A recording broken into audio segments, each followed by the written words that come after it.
24 की चुनौती के लिए भाजपा ने अपने वादों और इरादों का जारी किया संकल्प पत्र। GYAN यानी गरीब, युवा, अन्नदाता और नारी शक्ति को प्राथमिकता। 2047 तक भारत को विकसित राष्ट्र बनाने का संकल्प। करनाल में आयोजित विजय संकल्प रैली में मुख्यमंत्री नायब सिंह सैनी ने की शिरकत। कहा, भाजपा का घोषणा पत्र जनहितैषी। प्रधानमंत्री ने अब तक किए सभी वायदे किए पूरे। देश व प्रदेश में मनाई जा रही है भारत रत्न डॉक्टर भीमराव अंबेडकर की जयंती। राष्ट्रपति, उपराष्ट्रपति और प्रधानमंत्री ने संसद भवन में अर्पित किए श्रद्धासुमन।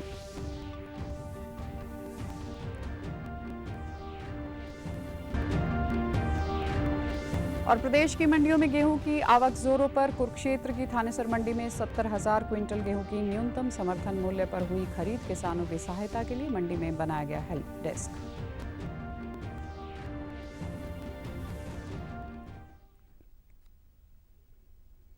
नमस्कार, मैं हूं आरजू। अब समाचार विस्तार से। लोकसभा चुनाव के लिए भारतीय जनता पार्टी ने आज अपना घोषणा पत्र जारी कर दिया है, जिसे संकल्प पत्र का नाम दिया गया है। प्रधानमंत्री नरेंद्र मोदी के साथ साथ पार्टी के राष्ट्रीय अध्यक्ष JP नड्डा, चुनाव घोषणा पत्र समिति के अध्यक्ष एवं रक्षा मंत्री राजनाथ सिंह और केंद्रीय गृह व सहकारिता मंत्री अमित शाह समेत कई अन्य दिग्गज नेता भी इस दौरान मौजूद रहे।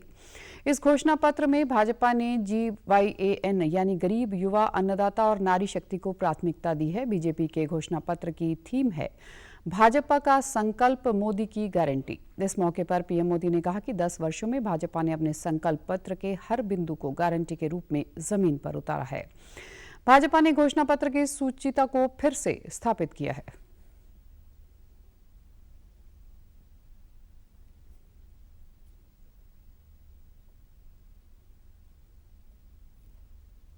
अपने संकल्प पत्र के हर बिंदु को गारंटी के रूप में जमीन पर उतारा है। भाजपा ने मैनिफेस्टो की सूचिता को फिर स्थापित किया है। ये संकल्प पत्र विकसित भारत के 4 मजबूत स्तंभ, युवा शक्ति, नारी शक्ति, गरीब, किसान, इन सभी को सशक्त करता है। उन्होंने कहा कि ये संकल्प पत्र विकसित भारत के 4 मजबूत स्तंभ, युवा शक्ति, नारी शक्ति, गरीब, किसान, इन सभी को सशक्त करता है। इस संकल्प पत्र में अवसरों की मात्रा और अवसरों की गुणवत्ता पर जोर दिया गया है। पीएम ने कहा कि 21वीं सदी की बुनियाद 3 तरह के इंफ्रास्ट्रक्चर को मजबूत करना है। नौकरी पर भी है। इस संकल्प पत्र में क्वांटिटी ऑफ अपॉर्चुनिटीज और क्वालिटी ऑफ अपॉर्चुनिटीज दोनों पर बहुत जोर दिया गया है। 21वीं सदी के भारत की बुनियाद भाजपा 3 तरह के इंफ्रास्ट्रक्चर से मजबूत करने जा रही है। पहला है सोशल इंफ्रास्ट्रक्चर, दूसरा है डिजिटल इंफ्रास्ट्रक्चर, तीसरा है फिजिकल इंफ्रास्ट्रक्चर। वहीं भाजपा के राष्ट्रीय अध्यक्ष JP नड्डा ने कहा कि डॉक्टर अंबेडकर के रास्ते पर चलते हुए हमने हमेशा सामाजिक न्याय की लड़ाई लड़ी है। हम सब की ओर से उनको श्रद्धांजलि पूर्वक नमन। और हम सब जानते हैं कि डॉक्टर अंबेडकर जी ने अपना सारा जीवन सामाजिक न्याय के लिए पूरी ताकत के साथ सामाजिक न्याय की लड़ाई उन्होंने जीवन भर लड़ी। ऐसे डॉक्टर भीमराव अंबेडकर जी के रास्ते पर चलते हुए भारतीय जनसंघ से लेकर भारतीय जनता पार्टी हमेशा इस विचार को और सामाजिक न्याय की लड़ाई सत्ता में रहे तो भी और सत्ता में न रहे तो भी हमेशा इस सामाजिक न्याय की लड़ाई को हम सब लोगों ने लड़ा है।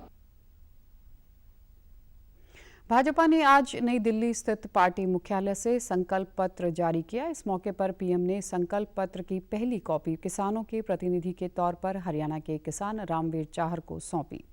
इस दौरान प्रधानमंत्री नरेंद्र मोदी ने रामवीर से बात की और उनसे केंद्र सरकार की तरफ से दी जा रही योजनाओं का भी फीडबैक लिया। किसान रामवीर चाहर हरियाणा में झज्जर के गांव पाना केशो सिलानी के रहने वाले हैं। संकल्प पत्र मिलने के बाद रामवीर ने बताया कि मैं अपने आप को बहुत भाग्यशाली महसूस कर रहा हूं कि मुझे बहुत अच्छा लगा कि मेरी प्रधानमंत्री से बात हुई। वह बिल्कुल मेरे सामने थे। प्रधानमंत्री ने मेरा हालचाल पूछते हुए कहा कि किसान कैसे देख रहा है। मैंने प्रधानमंत्री को बताया कि किसान बहुत खुश है और 1 साल का किसानों को 6,000 रुपये मिल रहा है। फसल का बीमा कराया है, उसका लाभ भी मिल रहा है। उन्होंने केंद्र की स्कीमों की सराहना करते हुए प्रधानमंत्री मोदी की भी तारीफ की। डॉक्टर BR अम्बेडकर जयंती पर आज करनाल में आयोजित विजय संकल्प रैली में मुख्यमंत्री नायब सिंह सैनी और करनाल लोकसभा से भाजपा प्रत्याशी मनोहर लाल ने बतौर मुख्य अतिथि शिरकत की। इस मौके पर उन्होंने बाबा साहेब डॉक्टर भीमराव अम्बेडकर को नमन करते हुए जनसभा को संबोधित किया। इस मौके पर मुख्यमंत्री ने कहा कि बाबा साहेब एक महान व्यक्तित्व थे। संविधान में उनके योगदान को कभी भुलाया नहीं जा सकता। आज युवा उनसे प्रेरणा लेकर आगे बढ़ते हैं। उन्होंने सरकार के कार्यों की प्रशंसा करते हुए कहा कि प्रधानमंत्री मोदी के राज में जम्मू कश्मीर में धारा 370 को हटाया गया, 80 करोड़ परिवारों को निःशुल्क भोजन मुहैया करवाया गया। भाजपा ने बाबा साहेब द्वारा लिखे संविधान और उनमें निहित अधिकारों को आगे बढ़ने का काम किया। उन्होंने कार्यकर्ताओं से कहा कि संकल्प लें कि इस बार मनोहर लाल को देश में सबसे ज्यादा वोटों से जितवाकर लोकसभा में भेजेंगे। यह डॉक्टर भीमराव अम्बेडकर जी के दिखाए हुए मार्ग के ऊपर आगे बढ़ करके काम कर रही है। भाइयों, मैं आप लोगों से अपील करना चाहूंगा कि डबल इंजन की सरकार 8 प्रदेश और देश के अंदर एक ही माहौल है कि जिस व्यक्ति ने देश की समस्याओं का समाधान किया, मुझे ध्यान में है आदरणीय मनोहर लाल जी लंबे समय तक जम्मू कश्मीर के अंदर रहे हैं। ये कांग्रेस के लोग जो ये बोलते हैं कि हमने ये काम किया है, जम्मू कश्मीर के अंदर एक रियासत थी जहां पर धारा 370 थी और उस धारा 370 के अंदर जो हमारा पिछड़ा जो कमजोर वर्ग था उसको वोट का भी अधिकार नहीं था। इस मौके पर पूर्व मुख्यमंत्री व करनाल लोकसभा सीट से भाजपा प्रत्याशी मनोहर लाल ने कहा कि हमें वोट डालने का अधिकार हमारे संविधान ने दिया है और संविधान का निर्माण डॉक्टर भीमराव अम्बेडकर ने किया। वे संविधान बनाने वाली कमेटी के चेयरमैन थे। उन्होंने कहा कि अभी तक कांग्रेस अपने प्रत्याशी को मैदान में नहीं उतार पाई है। ऐसे में कांग्रेस कार्यकर्ताओं का जोश वैसे ही ठंडा पड़ चुका है। प्रधानमंत्री मोदी के अब की बार 400 पार के नारे को सफल बनाना है। नाम नहीं है, वो एक विचार है। उस विचार का जन्म हुआ था वर्षों पहले और इस विचारधारा के नाते से भले अंग्रेजों से 1947 में हमने आजादी तो प्राप्त कर ली, लेकिन अंग्रेजों का जो विचारधारा थी, अंग्रेजों का जो काम करने का ढंग था बहुत निराला था। उससे अगर आजादी हमको किसी ने दिलाई है, उस विचारधारा के नाते हमारे संविधान का निर्माण करने वाले डॉक्टर भीमराव अम्बेडकर जी को आजादी दिलाई। हम सबको वोट का अधिकार जो दिलाया है वो डॉक्टर अम्बेडकर जी की कलम ने दिलाया। अपना देश लोकतांत्रिक देश है। हर 5 वर्ष में जनता को अधिकार होना चाहिए कि अपने विधायक का चुनाव करें, अपने सांसद का चुनाव करें और स्थानीय निकाय चुनाव में अपने पार्षद का करें, अपने पंच का करें, अपने पंचायत समिति सदस्य का करें, लोकसभा अपना जिला परिषद सदस्य का करें। मुख्यमंत्री नायब सिंह सैनी और पूर्व मुख्यमंत्री मनोहर लाल ने आज करनाल में पार्टी के विधानसभा चुनाव कार्यालय का उद्घाटन किया। इससे पहले उन्होंने पूजा अर्चना करके यज्ञ में आहुति डाली और मंदिर में माथा टेका। प्रेस वार्ता के दौरान मुख्यमंत्री ने कहा कि भाजपा ने करनाल में विधानसभा चुनाव कार्यालय का उद्घाटन कर दिया है, लेकिन कांग्रेस को अभी तक उम्मीदवार नहीं मिले हैं। उन्होंने आज नई दिल्ली में जारी बीजेपी की घोषणा को जनहितैषी बताते हुए कहा कि प्रधानमंत्री नरेंद्र मोदी ने पिछले चुनाव में जो वायदे जनता से किए थे वे सभी पूरे किए ही हैं। हर बार बीजेपी ने देश और प्रदेश के समान रूप से विकास किया है और उनके जनता के हित में अनेक योजनाएं लागू की हैं। भाजपा के घोषणा पत्र को संकल्प पत्र बताते हुए उन्होंने कहा कि हम कर्मचारी, गरीब, महिला, युवा और किसान के लिए लगातार ऐसे ही काम करते रहेंगे। मुख्यमंत्री ने कांग्रेस पर निशाना साधते हुए कहा कि कांग्रेस ने अपने घोषणा पत्र में किए गए वायदों को कभी पूरा नहीं किया। 2019 का संकल्प पत्र था, उस संकल्प पत्र को भी हूबहू लोगों तक पहुंचाने का, उसको उतारने का काम किया है और उससे आगे भी बढ़ करके जो संकल्प पत्र में बातें नहीं थी, नरेंद्र मोदी जी ने उनको भी देश के लोगों को उसका लाभ पहुंचाने का काम किया है। और कांग्रेस का जो संकल्प पत्र रहा है उनका, अगर आप लोग 2014 के अंदर उन्होंने जो 2009 में चुनाव था, उस चुनाव के अंदर जो संकल्प पत्र उतारा था, उस संकल्प पत्र में उन्होंने कितने वायदे पूरे किए थे वो भी आप लोगों को देश को बताने की आवश्यकता है। परंतु नरेंद्र मोदी जी ने जो कहा है उनको पूरा किया है, जो नहीं भी कहा है वो भी लोगों तक लाभ पहुंचाने का काम किया है। मैं क्योंकि जो ये संकल्प पत्र आया है इसकी पूरी प्रशंसा भी करता हूँ। भाजपा के संकल्प पत्र पर कांग्रेस ने प्रतिक्रिया दी है। कांग्रेस के राष्ट्रीय अध्यक्ष मल्लिकार्जुन खड़गे ने कहा कि भाजपा ने अपने कार्यालय में ऐसा कोई भी काम नहीं किया है जिससे देश की जनता, युवाओं या किसानों को कोई भी लाभ हुआ हो।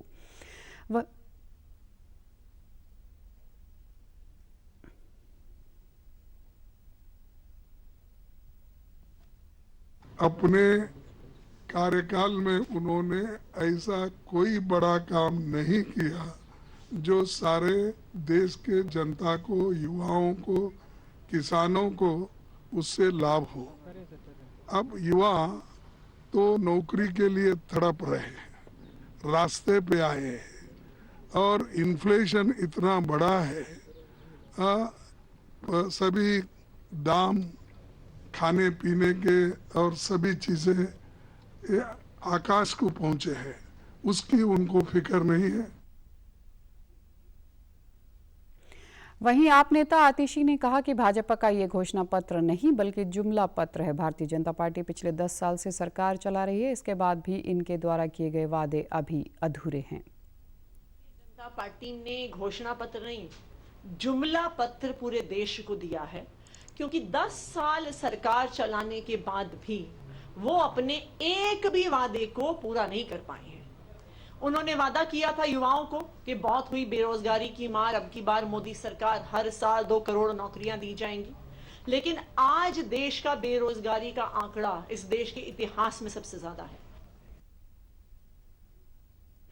जननायक जनता पार्टी के नेता दुष्यंत चौटाला ने आज अपने फरीदाबाद दौरे पर इंसो के एक कार्यक्रम में शिरकत की। इस दौरान उन्होंने कहा कि अगले 40 दिनों में वह प्रदेश के सभी मतदाताओं तक पहुंचेंगे।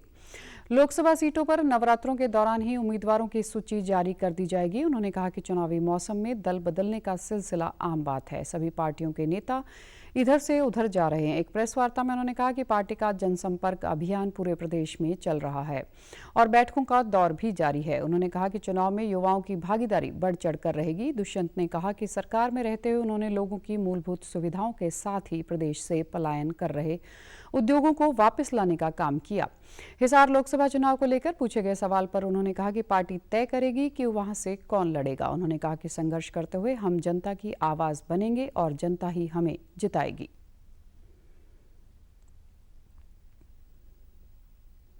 मैं तो मानता हूँ हरियाणा प्रदेश को 4.5 साल में प्रोग्रेसिव फ्रंट हमने दिया। आज आप फरीदाबाद की इंडस्ट्रियलाइजेशन जो बंद हो गई थी, जेसीबी जैसी कंपनी हरियाणा छोड़ के जा रही थी, आज उससे बड़े इंडस्ट्रियल यूनिट्स इस लोकसभा में आना ये अचीवमेंट है। मारुति गुजरात चली गई थी, उसको वापस खरखोदा लाना ये अचीवमेंट है।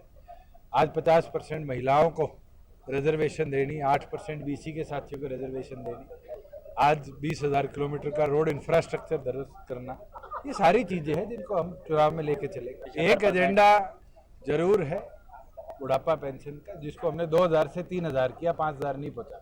उसको छोड़ के तो बताइए कौन सा रहेगी। जिम्मेवारी रहेगी युवाओं को और बढ़ चढ़कर। हमने पिछली बार भी इंसो के राष्ट्रीय अध्यक्ष जो अब है हमारे प्रदीप, उसको चुनाव लोकसभा का लड़ाया था। आगे भी आप देखेंगे तो युवाओं का नेतृत्व प्रदेश भर में आपको दिखेगा। तो पार्टी ने निर्णय ही कर लिया कि 10 की 10 सीटों पर हम लड़ेंगे। मुझे नहीं लगता कि उससे हम कहीं विचलित हैं। कब तक सीटों का फाइनल कब तक कर देगी? हमने नवरात्रों का कहा था, 17 या 18 तक नवरात्रे हैं, उससे पहले सूची आपके बीच में। ओडिशा के पूर्व राज्यपाल प्रोफेसर गणेशी लाल ने आज सिरसा में आयोजित मिलन समारोह में शिरकत की। इस दौरान उन्होंने कहा कि प्रधानमंत्री नरेंद्र मोदी ने देश के हर कोने में समान काम किया है। प्रधानमंत्री ने रामलला की प्राण प्रतिष्ठा कर देश के करोड़ों लोगों को नायाब तोहफा दिया है। सिरसा में कमल खिलने के सवाल पर उन्होंने कहा कि कमल तो खिला हुआ है, बस देखने वाले की नज़र का फर्क है। इस बार जनता प्रधानमंत्री के अब की बार 400 पार के नारे को अपने समर्थन से सार्थक करेगी। चुनाव वास्तव में दो ही चीज़ों का होता है, एक तरफ होती है संपन्नता और एक तरफ होती है विपन्नता। संपन्नता विपन्नता के चरण चूमे, ये देश के माननीय प्रधानमंत्री जी का उद्घोष है। कमल तो खिला ही हुआ है, नज़र जिनको नहीं आता उनको देखने की आवश्यकता है। किधर जाएंगे आप? जो आदमी कोई भी हो, कैसा भी हो, लक्ष्मी की पूजा करेगा कमल नजर आता है, विष्णु की पूजा करता है कमल नजर आता है। भारत की आज़ादी का इतिहास भी कमल के फूल ने और रोटी ने लिखा था 1857 में। इसलिए कमल का फूल तो सर्वत्र है। नवकंज लोचन नव, जैसे बोलते हैं ना भगवान का, हर अंग कमल है, कमल का फूल है। नैन भी कमल है, हाथ भी कमल है, पैर भी कमल है, होठ भी कमल है। अब किसी को नहीं नजर आए तो उसकी आंखों का दोष है, हमको कौन दिक्कत है। इस दौरान सिरसा से भाजपा उम्मीदवार डॉक्टर अशोक तंवर ने कहा कि प्रधानमंत्री के नेतृत्व में पार्टी का ग्राफ दिन ब दिन बढ़ता जा रहा है। उनके सामने विपक्षी दलों का कोई भी उम्मीदवार टिक नहीं पाएगा। कांग्रेस की सूची आने की संभावनाओं पर उन्होंने कहा कि इससे कोई फर्क नहीं पड़ेगा, उनके सामने कोई भी आए उनकी जमानत नहीं बचेगी। इस मौके पर भाजपा जिलाध्यक्ष निताशा सिहाग ने कहा कि सिरसा में एक बार फिर से भाजपा का कमल का फूल जरूर खिलेगा। इस बात को जानते हैं कि आज अगर देश को कोई आगे बढ़ा सकता है, विकसित कर सकता है, दुनिया की बड़ी शक्ति बना सकता है, हर वर्ग को राहत और उनका सशक्तिकरण कर सकता है, चाहे किसान, मजदूर, गरीब आदमी हो, हमारे नौजवान हो, हमारी माताएं बहनें हो, छोटे छोटे दुकानदार हो, उद्योग धंधे हो, कर्मचारी हो, तो वो भारतीय जनता पार्टी और नरेंद्र मोदी जी हैं। इसलिए नरेंद्र मोदी जी 400 पार के साथ तीसरी बार केंद्र में सरकार बनाएंगे और कमल जो है, जहाँ कभी कमल नहीं खिला, जिन गाँव के अंदर, जिन विधानसभाओं के अंदर, जिन संसदीय क्षेत्रों के अंदर, इस बार वहाँ भी कमल खिलेगा। भारतीय जनता पार्टी का परिवार निरंतर बढ़ता जा रहा है और संगठन की दृष्टि से जिला अध्यक्ष होने के नाते मेरा सबसे बड़ा दायित्व यही है कि कैसे भारतीय जनता पार्टी का परिवार और बढ़ता जाए। और ये निश्चित है कि पहले से डबल मार्जिन के साथ हमारी सिरसा लोकसभा की सीट अब की बार हम पुनः जीतकर माननीय प्रधानमंत्री जी को देंगे और आने वाली 5 विधानसभा भी हम लोग जीतने जा रहे हैं। ये मैं आपको एडवांस में बता रही हूँ। क्यों बता रही हूँ? क्योंकि जिस तरह का प्यार, स्नेह और जनता का आशीर्वाद मिल रहा है वो आप सभी देख रहे हैं। लोकसभा चुनाव के लिए कांग्रेस ने चंडीगढ़, हिमाचल प्रदेश, ओडिशा और छत्तीसगढ़ के लिए 16 उम्मीदवारों की लिस्ट जारी की है। चंडीगढ़ से मनीष तिवारी को उम्मीदवार बनाया है। साल 1991 से अब तक इस सीट पर पार्टी के वरिष्ठ नेता और पूर्व केंद्रीय मंत्री पवन बंसल चुनाव लड़ते रहे हैं, लेकिन इस बार कांग्रेस ने उनका टिकट काट दिया। चंडीगढ़ सीट से कांग्रेस और आप मिलकर चुनाव लड़ रहे हैं। मनीष तिवारी 2012 से 2014 तक केंद्रीय मंत्री, 2 बार लुधियाना से सांसद रह चुके हैं और मौजूदा समय में आनंदपुर साहिब से सांसद हैं। वहीं मंडी से विक्रमादित्य सिंह को टिकट दिया है। इसके साथ ही गुजरात की 5 विधानसभा सीटों के लिए भी उम्मीदवारों के नामों की घोषणा की गई, जहां उपचुनाव हो रहे हैं। वहीं शिरोमणि अकाली दल ने भी लोकसभा चुनाव के लिए अपनी पहली सूची जारी कर दी है। पार्टी ने पंजाब की 13 में से 7 सीटों पर उम्मीदवारों के नामों का ऐलान किया है। इसमें गुरदासपुर से डॉक्टर दलजीत सिंह चीमा, आनंदपुर साहिब से प्रोफेसर प्रेम सिंह चंदूमाजरा, पटियाला से NK शर्मा, अमृतसर से अनिल जोशी, फतेहगढ़ साहिब से बिक्रमजीत सिंह खालसा, संगरूर से इकबाल सिंह झुंडा और फरीदकोट से राजविंदर सिंह को टिकट दिया गया है। यमुनानगर के सढौरा में कल मुख्यमंत्री नायब सिंह सैनी ने अंबाला से बीजेपी की लोकसभा प्रत्याशी बंतो कटारिया के समर्थन में आयोजित एक जनसभा में शिरकत की। इस दौरान कृषि मंत्री कंवरपाल गुर्जर भी मौजूद रहे। अपने संबोधन में मुख्यमंत्री ने कहा कि प्रधानमंत्री नरेंद्र मोदी के नेतृत्व में पिछले 10 वर्षों में देश नई बुलंदियों को छुआ है और विकास के नए आयाम स्थापित किए हैं। मोदी सरकार ने युवाओं, किसानों, महिलाओं सहित समाज के सभी वर्गों के लिए कार्य किए हैं। विपक्ष पर हमला बोलते हुए उन्होंने कहा कि अब विपक्ष इकट्ठा हो रहा है और गारंटी देने की बातें कह रहा है। 55 साल में कांग्रेस और इसके सहयोगी दल कोई काम नहीं कर पाए, गारंटी तो नरेंद्र मोदी देते हैं, वे इसे साबित भी करते हैं। उन्होंने मनोहर सरकार की तारीफ करते हुए कहा कि हरियाणा के किसानों को 12,000 करोड़ रुपए से अधिक की राशि मुआवजे के रूप में दी है, जबकि कांग्रेस के समय में किसानों को 5 और 10 रुपए के चेक मुआवजे के रूप में दिए जाते थे। इसके अलावा लोगों को इलाज के लिए आयुष्मान कार्ड दिए जा रहे हैं, गाँव में 24 घंटे बिजली दी जा रही है। उन्होंने कहा कि इस बार देश व प्रदेश की जनता बीजेपी व सहयोगी दलों को 400 सीटें जिताकर एक नया आयाम स्थापित करेगी। ये कांग्रेस के लोग थे, अन्य दल भी थे, मंचों के ऊपर खड़े होकर के बोलते थे कि आप हमें वोट दे दीजिए, हम 24 घंटे बिजली देने का काम करेंगे, परंतु कोई 24 घंटे बिजली नहीं दे पाया। अगर 24 घंटे बिजली किसी ने दी है तो ये डबल इंजन की सरकार ने, भाइयों 24 घंटे बिजली देने का काम ये आपकी सरकार ने किया है। भाइयों, जब ये सरकार बिना भेदभाव के मजबूती से देश प्रदेश को आगे बढ़ाने का काम कर रही है, आज जब देश बोलता है कि अब की बार 400 पार, हम सब भी आज यहाँ से सढौरा से ये संकल्प लेकर के जाएंगे, एक एक वोट कमल का बटन दबा करके बंतो कटारिया जी को सबसे बड़े बहुमत से जिता करके नरेंद्र मोदी जी के पास भेजने का काम करेंगे। निर्वाचन आयोग ने आगामी लोकसभा चुनाव के लिए वरिष्ठ और दिव्यांगजनों के लिए घर से मतदान की सुविधा शुरू की है। इस पहल के तहत 85 वर्ष से अधिक आयु वाले मतदाता और 40% तक दिव्यांगता वाले व्यक्ति घर से मतदान की सुविधा का विकल्प चुन सकते हैं। आयोग ने आज कहा कि इस श्रेणी के मतदाताओं ने पहले और दूसरे चरण के मतदान के तहत वोट डालना शुरू कर दिया है। पहले चरण के मतदान में हिस्सा लेने वाले मतदाताओं ने घर से वोट डालने की सुविधा पर संतोष व्यक्त किया है। निर्वाचन आयोग के अनुसार घर से वोट डालने की सुविधा के दौरान चुनाव और सुरक्षा कर्मियों की पूरी टीम मौजूद रहती है। गुप्त मतदान की व्यवस्था का भी पूरी तरह पालन किया जाता है। घर से मतदान के लिए देश भर में 85 वर्ष से अधिक आयु वर्ग के 81 लाख से अधिक और 90 लाख से अधिक दिव्यांग मतदाताओं ने अपना पंजीकरण कराया है।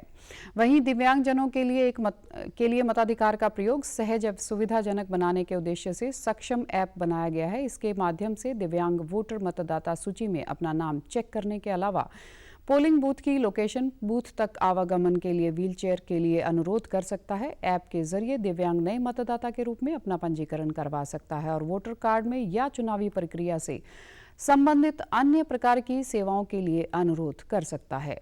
उधर प्रदेश के मुख्य निर्वाचन अधिकारी अनुराग अग्रवाल ने कहा कि लोकतंत्र की सबसे अहम कड़ी मतदाता है। यदि अभी भी किसी नागरिक का वोटर कार्ड नहीं बना है तो वह तुरंत अपना वोटर कार्ड बनवाए ताकि चुनाव में अपनी भागीदारी सुनिश्चित कर सके। नागरिक 26 अप्रैल 2024 तक अपना वोट बनवा सकते हैं। यदि मतदाता के पास पुराना एपिक कार्ड है तो भी वह वोट डाल सकता है, पर उसका नाम उस क्षेत्र की मतदाता सूची में होना चाहिए। देश भर में आज बाबा साहेब डॉक्टर भीमराव अंबेडकर की जयंती मनाई जा रही है। भारत की स्वतंत्रता के बाद देश के संविधान के निर्माण में उनके अमूल्य योगदान को याद करने के लिए हर साल 14 अप्रैल को ये दिन मनाया जाता है। डॉक्टर भीमराव अंबेडकर एक राजनीतिज्ञ, दार्शनिक, अर्थशास्त्री और समाज सुधारक थे जो कमजोर लोगों के लिए जीवन भर संघर्ष करते रहे। उन्होंने जाति व्यवस्था के लिए आवाज उठाई और दलित समुदाय के अधिकारों के लिए संघर्ष किया। राष्ट्रपति द्रौपदी मुर्मू, उपराष्ट्रपति जगदीप धनखड़ और प्रधानमंत्री नरेंद्र मोदी ने संसद भवन में डॉक्टर भीमराव अंबेडकर की प्रतिमा पर श्रद्धा सुमन अर्पित किए।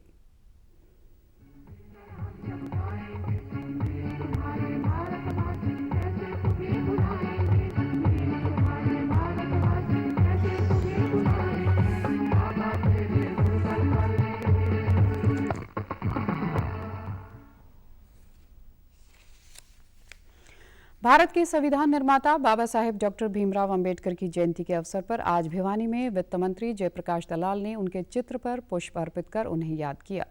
इस मौके पर वित्त मंत्री ने सभी से बाबा साहेब के दिखाए रास्ते पर चलने का प्रण लेने की बात कही। उन्होंने कहा कि डॉक्टर भीमराव अंबेडकर ने संविधान के माध्यम से सभी को समान अवसर दिया। इसी के चलते उन जैसे सामान्य ग्रामीण व्यक्ति को संविधान की बदौलत वित्त मंत्री तक पहुंचने का अवसर मिला है। उन्होंने एक साधारण परिवार में जन्म लेकर उच्च स्तर की पढ़ाई कर भारत देश का संविधान गठित किया था। आज देश इसी संविधान की बदौलत आगे बढ़ रहा है। उन्होंने छुआछूत व वर्ण व्यवस्था के खिलाफ लड़ाई लड़ी। प्रत्येक भारतवासी बाबा साहब भीमराव अम्बेडकर जी को याद कर रहा है, उनको नमन कर रहा है। उन्होंने जो संविधान दिया उसकी वजह से देश में सबको समान अवसर हैं, सबको पलने फूलने का मौका मिल रहा है। और हमारे जैसे एक ग्रामीण पृष्ठभूमि के साधारण बच्चे को भी आज इतनी गंभीर जिम्मेदारी मिली है, वो बाबा साहब भीमराव अम्बेडकर जी ने जो संविधान दिया है उसकी वजह से ये संभव हो पाया है। मैं समझता हूँ कि सारा देश जो है बाबा साहब के संविधान की वजह से आगे बढ़ रहा है और हम सब मिलकर के उनको याद करें। वित्त मंत्री ने प्रेस वार्ता के दौरान लोकसभा चुनाव को लेकर कहा कि भाजपा पूरे प्रचंड बहुमत से जीतेगी। उन्होंने स्वयं हरियाणा, राजस्थान सहित विभिन्न राज्यों का दौरा किया जहां भाजपा के प्रति लोगों में खासा रुझान है।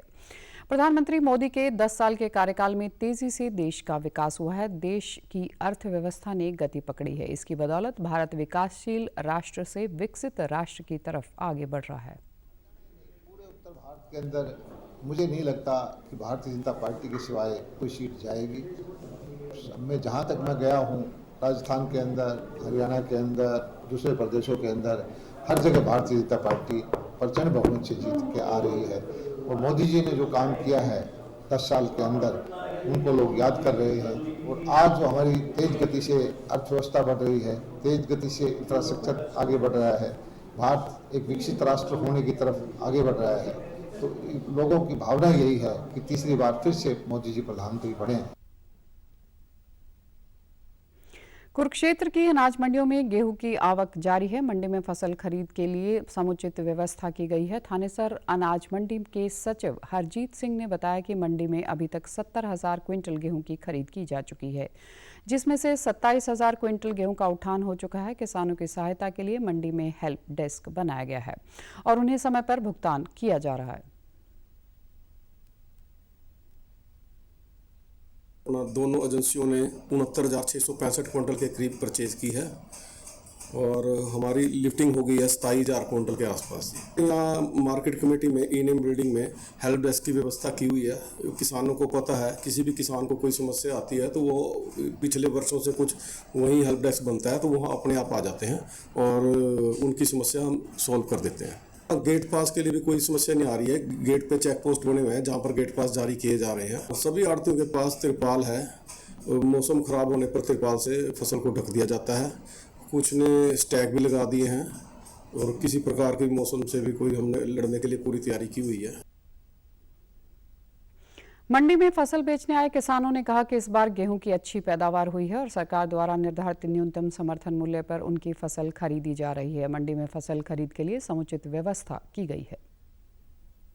पहले गेट पास में दिक्कत आती थी, अब तो गेट पास साथ के साथ है। जैसे ट्राली रोको, उतरो, अपना मोबाइल नंबर दो, आधार कार्ड दो तो गेट पास कट जाता है। पहले गेट पास कोई लाइन बहुत लगती थी। यहाँ अगर माल सूखा है ना, सूखा है तो साथ के साथ तलाई है। ये हम 1 घंटा पहले लेके आए थे। ये ट्राली एक हमारी तुल गई है, ये थोड़ी सी नरम है, ये दोपहर के बाद तुलेगी। मैं जैसे सुबह लेकर आया था तो वो तुल चुकी है। जैसे गेट पास के पहले लंबी लंबी कतारें लगती थी, अब गेट पास में कोई दिक्कत नहीं है, कोई भीड़ भाड़ नहीं है। साथ के साथ गेट पास मिल रहा है और साथ साथ तुलवाई हो रही है। जो भी मुक्तसर गवर्नमेंट ने बता रखा है उस हिसाब से करवाओ और उसी हिसाब तुल जाती है। तो मौसम जैसे अब कल का ख़राब बता रखा था, उस हिसाब से मंडी में तरपालने की व्यवस्था मौसम से बचाने के लिए वो भी पूरी है। तो इस साल कोई वो नहीं आ रही, दिक्कत नहीं आ रही। हम सिलसिले से गेहूँ लेकर आया, मेरा गेट पास कट गया है, कोई दिक्कत नहीं आई। इस लिए मेरे पैसे जो रेट लगेगी मेरे पैसे अकाउंट में आ जाएंगे। अर्थव्यवस्था के मोर्चे पर लगातार अच्छी खबरें मिल रही हैं। देश का विदेशी मुद्रा भंडार $2.9 बिलियन की वृद्धि के साथ अब तक के सर्वाधिक स्तर पर पहुंच गया है। इतना ही नहीं, फरवरी महीने में इंडस्ट्रियल प्रोडक्शन 4 महीने के उच्चतम स्तर पर रहा, जबकि खुदरा महंगाई 10 महीने के न्यूनतम स्तर पर पहुंच गई है। मार्च में भारत की खुदरा मुद्रास्फीति की बात करें तो यह फरवरी के 5.09% की तुलना में तेजी से नीचे आई। खाने पीने की चीज़ें सस्ती होने से खुदरा महंगाई दर में ये गिरावट देखी गई। अभी खुदरा महंगाई दर में और राहत मिलने की उम्मीद जताई जा रही है। भारतीय रिजर्व बैंक ने इस साल सामान्य मानसून की उम्मीद जताते हुए चालू वित्त वर्ष के लिए खुदरा मुद्रास्फीति 4.5% रहने का अनुमान लगाया है। अर्थव्यवस्था को दमखम दिखाने में विदेशी मुद्रा भंडार भी पीछे नहीं है। 5 अप्रैल को समाप्त सप्ताह में विदेशी मुद्रा भंडार अब तक के सर्वाधिक स्तर पर जा पहुंचा है, जो 2.98 अरब डॉलर से अधिक के इजाफे के साथ विदेशी मुद्रा भंडार 648.56 अरब डॉलर के नए सर्वकालिक स्तर पर पहुंच चुका है। समाचारों में आज इतना ही। नमस्कार।